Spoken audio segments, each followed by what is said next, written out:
Хвала Христу. Дорогие, сегодня давайте остановимся над одной сценой, которая происходит на Голгофе. Мы все прекрасно, очень хорошо знаем эту сцену, а именно на еще одного человека, который был рядом распят с Христом, а именно мы его называем добрый Лотар. Какой-то тоже разбойник, мы не знаем, за что его конкретно судят, за что его убивают такой же самой смертью. Поводле права на это были, скажем, свои причины. Насколько там было это настоящее, скажем, разбирательство, судебное, уголовное дело, то мы не будем в это входить. Иисус многих спасал физически, парализованных, исцелял, спасал мертвых, спасал вдов, спасал душевно больных, спасал от людских страхов, тех же самых апостолов на море, спасал через размножение хлеба, чтобы физически накормить, просто дать еды. Обычный нормальный человеческий жест. И таких сцен, которых не записано в Евангелии, мы можем найти очень-очень много. А тут на кресте он тоже спасает.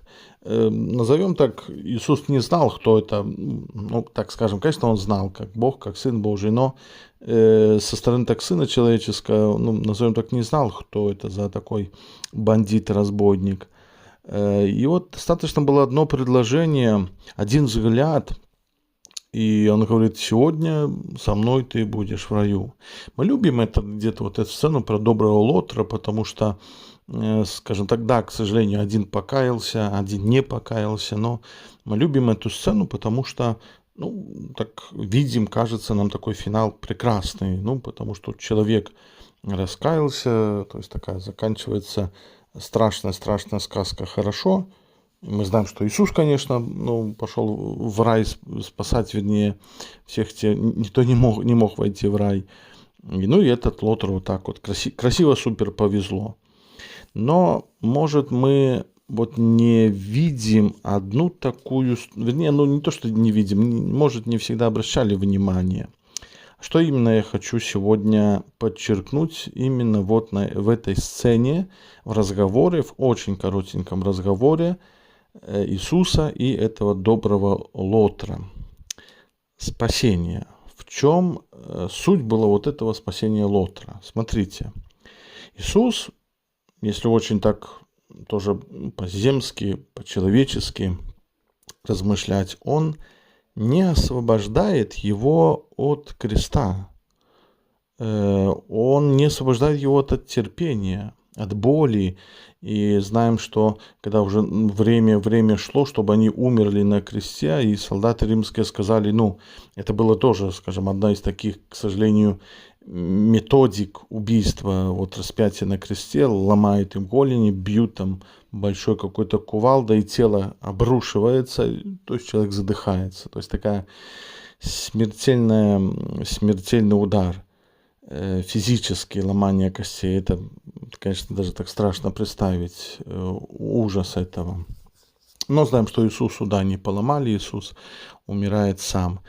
И Иисус не освобождает от этой боли, не освобождает от страшной этой смерти. Он умирает. Иисус картинку, смотреть на эту картинку ничего не изменило, просто сказал фразу: ты будешь со мной в раю. И мы там смотрим: вау, круто. Мы часто иногда думаем, что Божье вмешательство тоже в мою жизнь, он должен забрать, наказать тех, кто плохо ко мне относится, вмешаться, скажем, пустой кошелек сделать толстый кошелек, скажем, есть какая-то дыра в жизни, зашей эту дыру, мне что-то болит, убери эту боль. И, в принципе, по-человечески это нормально, и я тоже так хочу, чтобы Бог изменит то, что мне теперь сегодня болит. Чаще всего мы каких-то физических, земских справах, семейных наших справах, проблемах просим Бога. Но, смотрите, несчастья остаются у этого спасенного Лотара. И смерть пришла, и боль пришла, еще и боль больнее, скажем, даже пришла эта боль.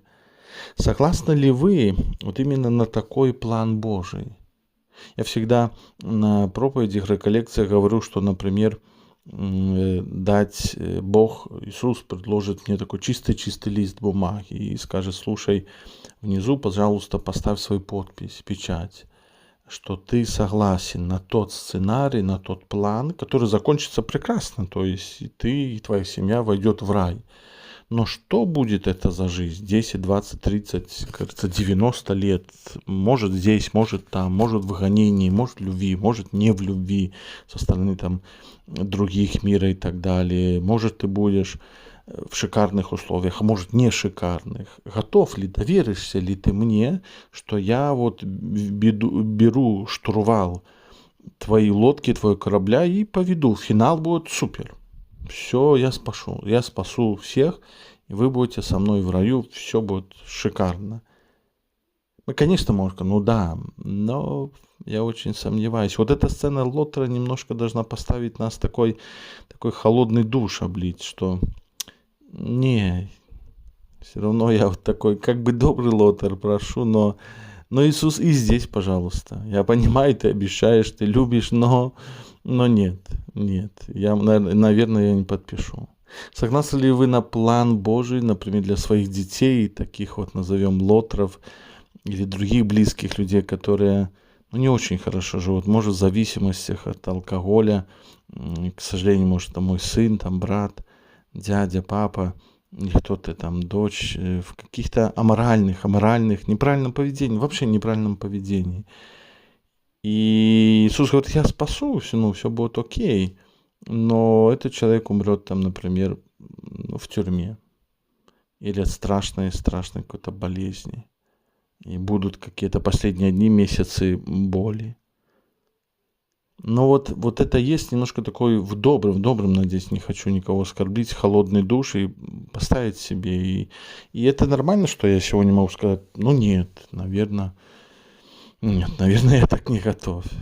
Хотя бы с этим согласиться, хотя бы увидеть в себе, что вот не готов я подписать так чистый лист. Еще одна такая маленькая черта этой сцены. Лотер попросил помощи у Иисуса, когда никто не просил. Вот как мы говорили в одном тоже в этих размышлениях на Великий пост, вспоминались слова святого Павла, где греки просят, скажем, мудрости, знания от Бога, евреи просят от Бога знаков, а Павел пишет: а мы обещаем Христа распятого. Вот такое христианство. Кто-то смотрит на костел, на христианство вот так, с точки зрения греха, там, священников, людей плохих ходящих. А я хожу в костел, или я христианин не потому, что вот это, а потому что Бог, потому что любовь, потому что я ищу, потому что я иду в небо, а не что-то другое. И вот Лотер, на кресте точно к Иисусу никто не смотрел на такого Христа, на такого Бога. Что этот Бог не может дать, когда сам висит и страдает? Что он мне может дать? А Лотер обращается как к Богу, как к царю. Войди, я тоже хочу с тобой царствовать. Найдите, попробуйте тоже наши места в жизни, где Бог, бессилен, где несчастья не заканчиваются, где-то боль увеличивается. И вот это тоже мое место рядом с Иисусом на Голгофе. Надо заметить тоже такие стороны, когда, снова же повторю, назвать у меня бунт такой, потому что я молюсь, я прошу, а этот Бог, этот царь, он не слышит, он не обещает, он ничего не делает, ничего не происходит.